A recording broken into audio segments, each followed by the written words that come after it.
সেদিন আমার চোখ পড়েছিল একটা কবিতায়, যার দুটো লাইন আমার আপনার অনেকেরই মনে ভয় ধরাতে পারে। নিষ্ঠুর খেলা খেলছে মানুষ সুন্দর প্রকৃতির সঙ্গে, এবার আসছে ভয়াবহ প্রলয় দ্রুত ছুটে আমাদের বঙ্গে।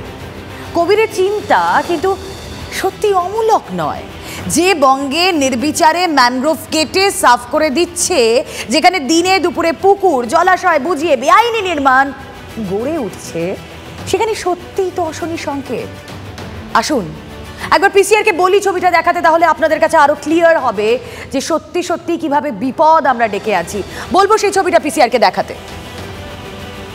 ছবিগুলো দেখুন, পরপর ছবিগুলো আপনাদেরকে দেখাবো। সন্দেশখালীর ছবি, এই যে শেখ শাহজাহান মার্কেট, ছবিটা দেখুন। শেখ শাহজাহান মার্কেট, প্রচুর মানুষ এখানে ভিড় জমান, বাজারে আসেন।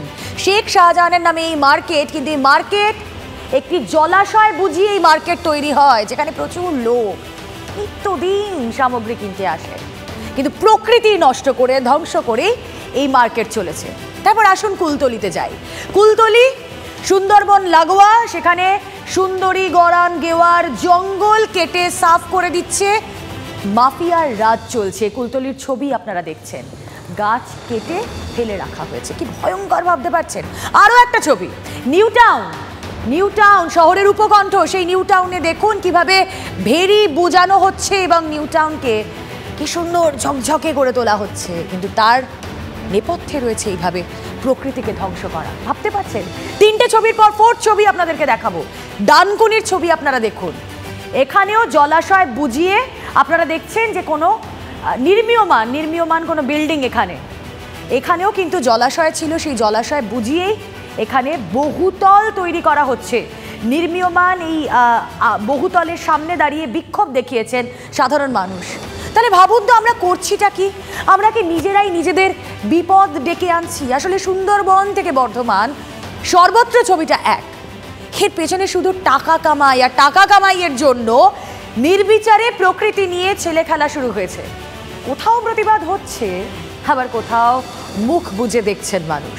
আরেকটু ঘুরিয়ে একটু করে আমরা যদি বলি যে আমাদের পরিবেশ, আমাদের ফুসফুস, আমাদের প্রাণবায়ু, সেটাও বোধহয় ফুরিয়ে যাচ্ছে।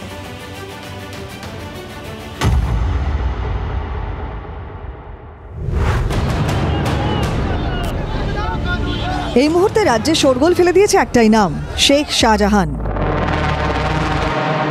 যার অনুগামীদের কাণ্ডকীর্তিতে শিরোনামে সন্দেশখালী সম্রাট। সেই সন্দেশখালীতেই শেখ শাহজাহান তার জীবদ্দশাতেই আস্ত একটি বাজার তৈরি করেছেন। এই বাজার দিনে রাতে গম গম করে, হাজারো মানুষের ভিড় সেখানে। সন্দেশখালীর সরবেরিয়া মার্কেট, শেখ শাহজাহানের নামে এই মার্কেট 2011 সালে পরিবর্তনের বছরে তৈরি হয়। জানেন কার উপরে দাঁড়িয়ে এই জলাশয়? নির্বিচারে জলাশয় বুঝিয়েই তৈরি হয়েছে শেখ শাহজাহান মার্কেট। কিন্তু দেখুন, পুলিশ প্রশাসন যেন দেখেও দেখে না শাহজাহানের বেআইনি নির্মাণ। অসাধু চক্রের নজর সুন্দরবনেও। স্রেফ টাকা কামাইয়ের জন্য তারা সুন্দরবনের ম্যানগ্রোভ কেটে সাফ করে দিচ্ছে। কুলতলির মাতলা নদীর চরে চলছে দেদার ম্যানগ্রোভ গাছ কাটার কারবার। প্রায় 3 থেকে 4 বিঘা জমির ম্যানগ্রোভ কেটে সাফ। আমফান থেকে ইয়াস, একের পর এক ভয়ঙ্কর সাইক্লোনের ধাক্কা খেয়েছে বাংলার উপকূলবর্তী এলাকা।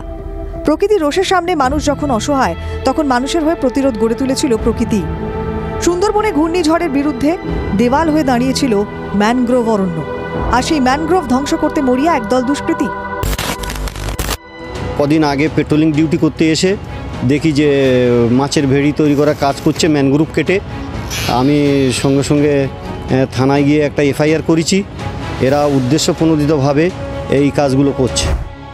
গত বছর ম্যানগ্রোভ কেটে মাছের ভেড়ি তৈরির চেষ্টা করেছিল কিছু অসাধু ব্যবসায়ী।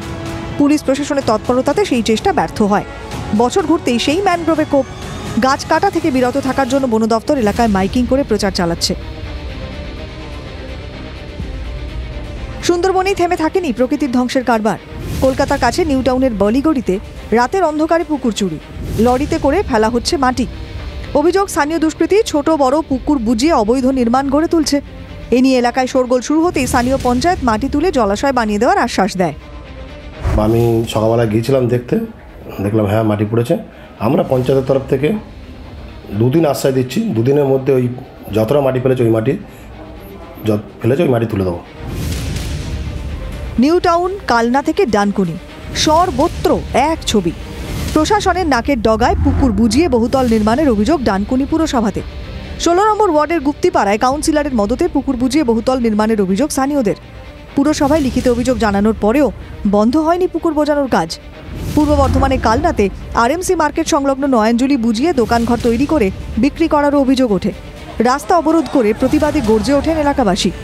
প্রতিবাদ হচ্ছে, বিক্ষোভ হচ্ছে, তবু কি থামছে জলাশয় বুজিয়ে গাছ কাটার মতো অপরাধ? এর পরিণতি কি হতে চলেছে তা কি কেউ একবারও ভেবে দেখেছেন? নীরব থেকে মহাপ্রলয়ের অপেক্ষায় থাকবো আমরা।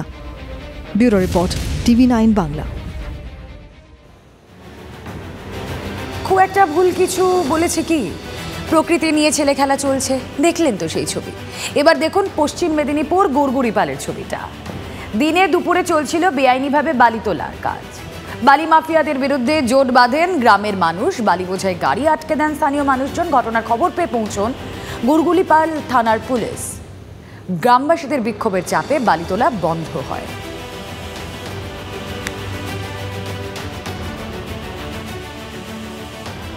গাড়িগুলোর কারণ আটকানোর একটাই কারণ হচ্ছে আমাদের বাধাই মৌজায় বাড়ি তুলছে অবৈধভাবে, যাতে না গ্রাম ধসে যায় তার জন্য সরকার বিভিন্ন পরিকল্পনা নিচ্ছে।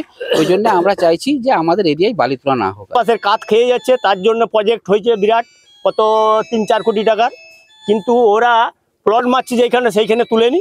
তা আমাদের এই বাধাই মৌজার যে পরিসীমা সেই দিকটাই তুলে যাচ্ছে। ভবিষ্যতে তো কাজ হলে আরও যে আমাদের সরকারি প্রজেক্ট সেটা নষ্ট হয়ে যাবে। লোড করতে এসছি। হ্যাঁ, লোড করেছে না, খালি গাড়ি আছে, লোড নেব বলে আসছিল।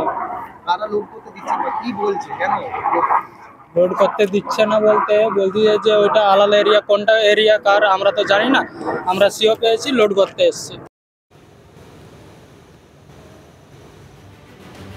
আসলে এভাবে আমরা নিজেদেরই বিপদ ডেকে আনছি না তো, পরিবেশের এই ক্ষতি করে? কথা বলবো আমরা। আমাদের সঙ্গে এই মুহূর্তে পরিবেশবিদ ডক্টর স্বাতী নন্দী চক্রবর্তী রয়েছেন। স্বাতী, আপনাকে স্বাগত জানাবো TV9 বাংলায়। আমি রুমেলা কথা বলছি আপনার সঙ্গে। আমরা তো প্রত্যেকেই জানি বেটার এনভায়রনমেন্ট, বেটার টুমরো, কিন্তু এই কোন ভবিষ্যতের দিকে আমরা এগিয়ে যাচ্ছি পরিবেশের ক্ষতিটা করে? ঠিক যেভাবে প্রতিবেদনগুলো তুমি দেখালে সেটা ভয়ঙ্কর একটা চিত্র ফুটে উঠছে। এবং সব থেকে বড় কথা যে এতবার আমরা সমস্ত সচেতনতামূলক যে সমস্ত আমরা অ্যাওয়ারনেস প্রোগ্রামগুলোর মাধ্যমে মানুষকে এত সচেতন করে তোলা হয়, কিন্তু স্থানীয় প্রশাসন যদি সেখানে সক্রিয় ভূমিকা পালন না করে তাহলে কিন্তু পরিবেশের যে ক্ষতি আজকে আমরা ডেকে আনছি বিভিন্ন জায়গায়।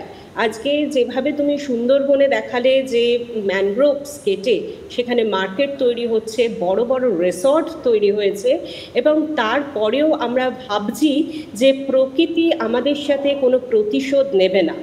এটা কিন্তু একটা অবান্তর চিন্তা, কারণ আমরা বিভিন্ন জায়গায় বারবার দেখেছি যে শুধু কিন্তু এটা ভারতের বিভিন্ন প্রান্তের চিত্র নয়, সারা পৃথিবীতে কিন্তু এই অবস্থার মধ্যে আছে। এবং সেখানে যদি আমরা একটু সতর্ক না হই তাহলে এখন আমরা যেটা দেখতে পাচ্ছি যে বিভিন্নভাবে যখন টেম্পারেচার, আজকে আমরা শীতকালের এই যে জানুয়ারি মাসের সময়ের মধ্যে দিয়ে যাচ্ছি, সেখানে কিন্তু টেম্পারেচার যেটা থাকা উচিত সেই টেম্পারেচার নেই, সেই শীত কিন্তু আমরা অনুভব করছি না।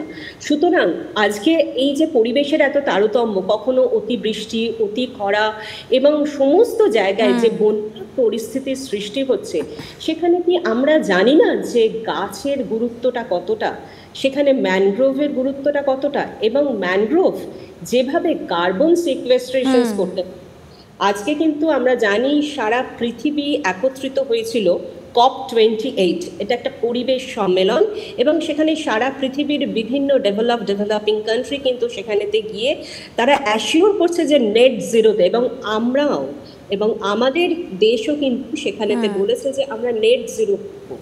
এবং নেট কার্বন জিরোর কথা আমরা বলছি, সেখানে আমরা ম্যানগ্রোভ কাটছি। এটা কি আমাদের একটা দ্বিচারিতার একটা আমরা এক্সাম্পলস দেখতে পাচ্ছি না? একেবারে সাথে আপনি ঠিকই বলেছেন। আসলে এই পরিবেশ বাঁচাতে এই যে দেদার চুরি, তাতে পরিবেশ নষ্ট হচ্ছে, তাতে প্রশাসনের এগিয়ে আসা উচিত। আমাদের আরও বেশি করে এই মুহূর্ত থেকে সচেতন হওয়া। আপনাকে অসংখ্য ধন্যবাদ।